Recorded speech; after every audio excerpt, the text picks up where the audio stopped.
Terima kasih kerana memilih channel ini. Sebelum kita mulakan video ini, sila pertimbangkan untuk menekan butang like, share dan subscribe dan aktifkan butang lonceng anda agar anda sentiasa mendapat info-info percuma pada setiap hari dari channel kami. Dan tinggalkan komen anda kerana komen anda amatlah dihargai. Terima kasih. Mahkamah Persekutuan hari ini akan mendengar 7 persoalan yang dikemukakan Peguam Negara dalam rayuannya berhubung kes semakan kehakiman membabitkan tita adendum. Rayuan Peguam Negara susulan keputusan Mahkamah Rayuan pada 6 Januari lalu yang membenarkan rayuan Datuk Seri Najib Tun Razak untuk memulakan prosiding semakan kehakiman di Mahkamah Tinggi bagi perintah memaksa kerajaan atau 6 pihak lain menjawab serta mengesahkan kewujudan tita adendum bertarikh Januari tahun lalu. Tita adendum berkenaan dikatakan diperkenan yang di-Pertuan Agong ke-16 yang membolehkan bekas ahli Parlimen Pekan itu menjalani baki hukuman penjaranya di bawah tahanan rumah bersabit kesalahan penyelewengan dana SRC International Sdn Bhd berjumlah RM42 juta. Peguam Negara berjaya mendapatkan kebenaran daripada Mahkamah Persekutuan untuk merayu keputusan Mahkamah Rayuan itu pada 28 April lalu dan Mahkamah menetapkan selama 2 hari bermula 1 Julai ini untuk mendengar rayuan berkenaan. Keputusan terbabit diputuskan panel 3 Hakim Mahkamah Persekutuan yang dipengerusikan Hakim Besar Malaya, Datuk Seri Hasna Muhammad Hashim yang bersidang bersama-sama Datuk Zabaria Muhammad Yusof dan Datuk Hanifah Fakirullah. Panel dalam keputusan April lalu turut membenarkan Peguam Negara merayu keputusan berhubung notis usul Najib bagi mengemukakan keterangan baharu atau tambahan bertarikh 3 Disember tahun lalu. Keterangan baharu itu membabitkan afidavit anak Najib Datuk Muhammad Nizar yang memasukkan sesalinan tita adendum yang diterimanya dari Pejabat Kebawah Duli Yang Maha Mulia Sultan Pahang, namun dilarang daripada menggunakan surat itu tanpa perkenan Sultan Pahang. Menurut Mahkamah Persekutuan, ketika memberikan kebenaran kepada Peguam Negara untuk merayu 7 persoalan undang-undang yang dikemukakan bersama-sama dalam permohonan itu adalah isu baharu yang belum pernah didengar dan menyentuh isu kepentingan awam. Ia berkata, soalan yang dikemukakan adalah novel baharu dan penting kepada kepentingan awam serta wajar dihujakan lebih lanjut yang berkaitan prinsip mengemukakan keterangan baharu dalam prosiding semakan kehakiman.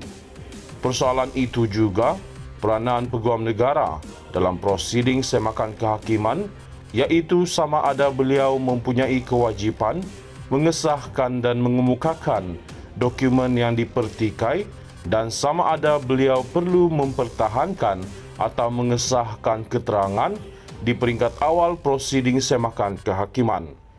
Najib sebelum ini gagal mendapatkan kebenaran memulakan prosiding semakan kehakiman di Mahkamah Tinggi selepas mahkamah itu pada 3 Julai tahun lalu menolak permohonannya sebelum beliau merayu keputusan berkenaan di Mahkamah Rayuan. Mahkamah Tinggi memutuskan bahawa 4 afidavit yang menyokong dakwaan Najib termasuk kenyataan Presiden UMNO Datuk Seri Dr. Ahmad Zahid Hamidi dan Naib Presiden Datuk Seri Wan Rosdi Wan Ismail adalah kabar angin serta tidak boleh diterima sebagai bukti.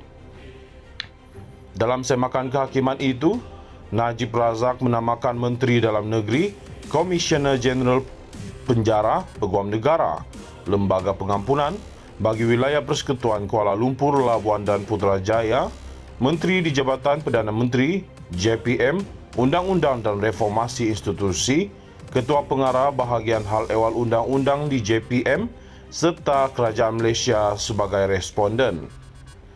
Antara relief yang dipohon dalam semakan kehakiman itu ialah supaya semua atau seorang daripada responden memberikan salinan tita utama oleh Yang di-Pertuan Agong ke-16 berhubung pengurangan hukuman penjara dan denda terhadapnya.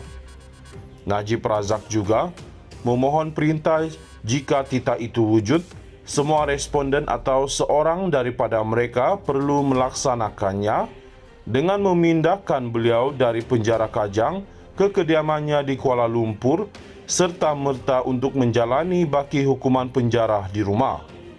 Najib yang sedang menjalani hukuman penjara Kajang sejak 23 Ogos tahun 2022 selepas disabitkan kesalahan menyeleweng dana RM42 juta milik SRC International Sdn Bhd, memfailkan petisyen untuk mendapatkan pengampunan diraja pada 2 September 2022. Lembaga pengampunan kemudiannya mengurangkan hukuman penjaranya daripada 12 tahun kepada 6 tahun, manakala denda dikurangkan daripada RM210 juta kepada RM50 juta.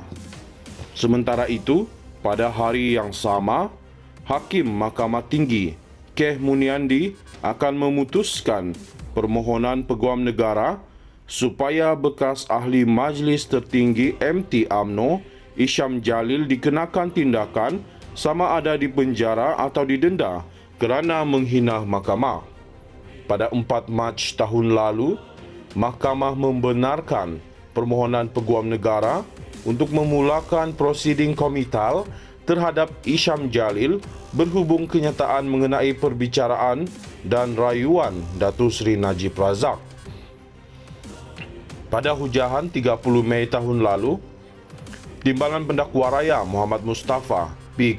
Kunyalam berkata Isham Jalil yang nama sebenarnya Hizatul Isham Abdul Jalil telah memalukan dan mengejutkan Badan Kehakiman dengan mempersoalkan pengendalian serta keputusan Mahkamah Persekutuan dan Mahkamah Tinggi berhubung kes SRC dan One Malaysia Development Berhad One MDB membabitkan Najib Razak.